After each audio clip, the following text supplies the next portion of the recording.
नेता होना चाहिए जो ओवरऑल अच्छा काम करे, ना कि सिर्फ ये राजनीति करे कि हमें कहाँ से वोट बैंक इनका लेना चाहिए। वो देश आगे बढ़ता है जहाँ पे आपकी एजुकेशन पे बात होती है। बढ़ाएंगे शिक्षा को आप तब बढ़ाएंगे जब आप टैक्स को डाउन करेंगे। बट लोकल लीडर्स के करप्शंस और ये सब चीज़ों पे किसी का ध्यान नहीं जाता। नमस्कार, छत्तीसगढ़ का सबसे बड़ा डिजिटल चैनल छत्तीसगढ़ तक में आपका स्वागत है। मैं रघुनंदन पंडा।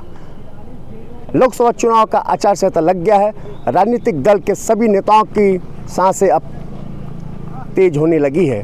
अब उन्हें चिंता हो गई है कि अब हमें चुनाव लड़ना है। अगर चुनाव लड़े और चुनाव में जीत गए तो बल्ले बल्ले, और हार गए तो घर में बैठना पड़ेगा। पूरी मेहनत पानी में आ जाएगी। इस वक्त मैं हूँ भिलाई के जयंती स्टेडियम के सामने। ये युवा हैं, पढ़े लिखे युवा हैं। ये भी अपना एक वोट देते हैं और एक अच्छी सरकार बनाएंगे। और इनके भी कुछ दोस्त मैच भी खेल रहे हैं और अपना ही सेहत का उपयोग कर रहे हैं, क्योंकि मैच खेलना बहुत अच्छी बात है। हम इनकी बात, इनकी जुबानी सुनते हैं। जी, लोकसभा चुनाव में आप जब वोट डालेंगे तो क्या समझ के आप वोट डालेंगे? परिचय से। मेरा नाम अपूर्व भट्टाचार्य जी है। मैं भिलाई का निवासी हूँ और वोट के लिए मैं यही कहना चाहूँगा कि एक अच्छी सरकार आए, ऐसी सरकार आए जो सब सारे उम्र के लोगों के लिए मददगार हो, जैसे कि बूढ़े हो या बच्चे हो, कोई भी हो उनके लिए मददगार है। जैसे बच्चों के लिए अच्छी शिक्षा दे पाए, बूढ़ों जैसे कोई सीनियर सिटीज़न है उनके लिए कुछ अच्छी स्कीम ला पाए, कुछ चीज़ें ला पाए। तो मेरा यही रहेगा बोलना कि जैसा भी रहे, बट बस जो जनता है उनके अच्छी से मदद हो और वो अच्छी से आगे बढ़ पाए। कैसा सांसद चुनेंगे जी अब आप? उसका तो नहीं पता। आपका क्या विचार? आप मेरा नाम अरशद है जी, और मैं भिलाई का निवासी हूँ।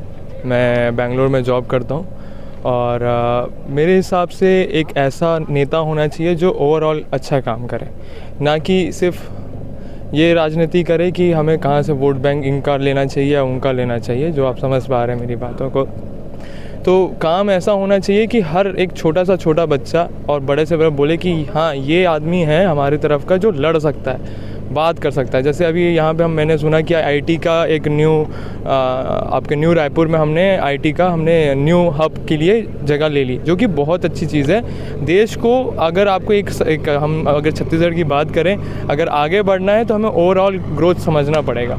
तो मेरे हिसाब से हमें उस नेता को चुनना चाहिए, उस सरकार को चुनना चाहिए जो आपकी इलेक्ट्रिसिटी पे बात करे, आपकी पढ़ाई पे बात करे, आपकी हेल्थ में बात करे। ये ओवरऑल उनको चुनना चाहिए। मेरे हिसाब से वो देश आगे बढ़ता है जहाँ पे आपकी एजुकेशन पे बात होती है। अभी आप हमारे देश में देखें, दुनिया में सबसे ज़्यादा हम सेकंड नंबर पे हैं टैक्स लेने पे, एजुकेशन में। आप बात करते हैं कि शिक्षा को हम बढ़ाएंगे। शिक्षा को आप तब बढ़ाएंगे जब आप टैक्स को डाउन करेंगे, तब आप हर घर में आपको शिक्षा को प्रोवाइड करेंगे, आप सरकारी स्कूलों को अच्छा बनाएंगे।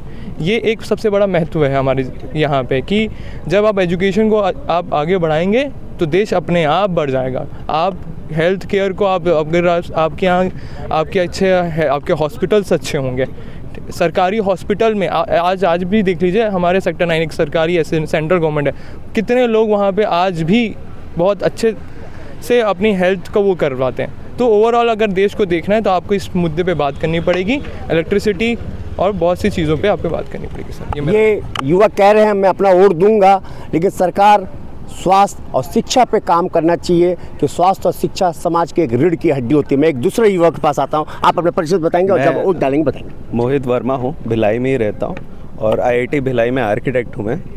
तो हमारा मेरा मेन फोकस जो है वो लोकल एरिया पे रहेगा। जो लोकल लीडर्स है वो हम तो सिर्फ हेड जो लीडर्स हैं उनको ही देखते हैं, बट लोकल लीडर्स के करप्शंस और ये सब चीज़ों पे किसी का ध्यान नहीं जाता। और यहाँ पे मैं IIT भिलाई में आर्किटेक्ट हूँ, तो मैंने कई चीज़ें भी देखी हुई हैं जो ऊपर लेवल से भी करप्शंस और ये सब चीज़ें भी रहती है। वो सब चीज़ें गवर्नमेंट कम करे, उसके रूल्स रेगुलेशंस लाए, वो ज़्यादा बेटर है। उसके बाद एजुकेशन हब बना दिया IIT भिलाई इज़ गुड। वहाँ पे जो स्टूडेंट्स को फैसिलिटीज़ मिलती है वो बहुत वर्ल्ड क्लास लेवल है। बट कहीं ना कहीं स्टूडेंट्स को भी वो समझना चाहिए कि टैक्स पेयर्स के पैसे आ रहे हैं तो अच्छे से पढ़ाई करें एंड उसको ग्रोथ अच्छे से लाए। उसके बाद मैं कंस्ट्रक्शन लेवल से फील्ड से हूँ, तो करप्शंस उस चीज़ में बहुत सारे होती हैं। लोकल लेवल पे तो लोकल लीडर्स ही उस पर इन्वॉल्व रहते हैं कई बार, तो वो चीज़ें कम करनी पड़ेंगी। और लोकल लेवल पे जैसे डेवलपमेंट हो गया, रोड कनेक्टिविटी हो गई, एंड इलेक्ट्रिसिटी तो यहाँ पे प्रॉब्लम नहीं है वैसे, बट उस जो गांव लेवल पे है वो इलेक्ट्रिसिटी भी कनेक्टिंग हो। उसके बाद हॉस्पिटल्स तो आजकल हर जगह पे है, बट वहाँ के डॉक्टर्स उस क्वालिटी के नहीं है, तो वो चीज़ें ज़्यादा फोकस करनी चाहिए। बिकॉज टीचर्स हो गए, स्टूडेंट्स हो गए, और क्या बोलते हैं हॉस्पिटल के डॉक्टर्स हो गए, इन चीज़ों को ज़्यादा क्वालिटी अच्छी बढ़ाई जाए तो ज़्यादा अच्छी है जी।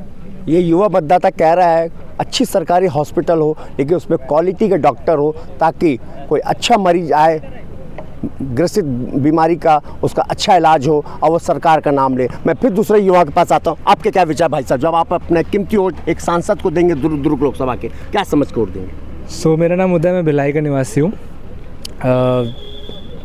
मैं बस इतना बोलना चाहूँगा कि जितने भी युवा है, हम लोग मोस्टली अभी देखा जाता है कि यहाँ पे सारे लोग आईटी कंपनीज़ में काम करना पसंद कर रहे हैं। सब आईटीज़ में भी सबका रुचि है और सरकारी नौकरी को भी लेके सबका रुचि है। तो उसमें जितना भी है कि मैं सोचता हूँ कि यूथ को हम जितना हम स्ट्रॉन्ग बनाएंगे उतना अच्छा हमारा पिलर बनेगा, हमारा देश उतना आगे बढ़ेगा।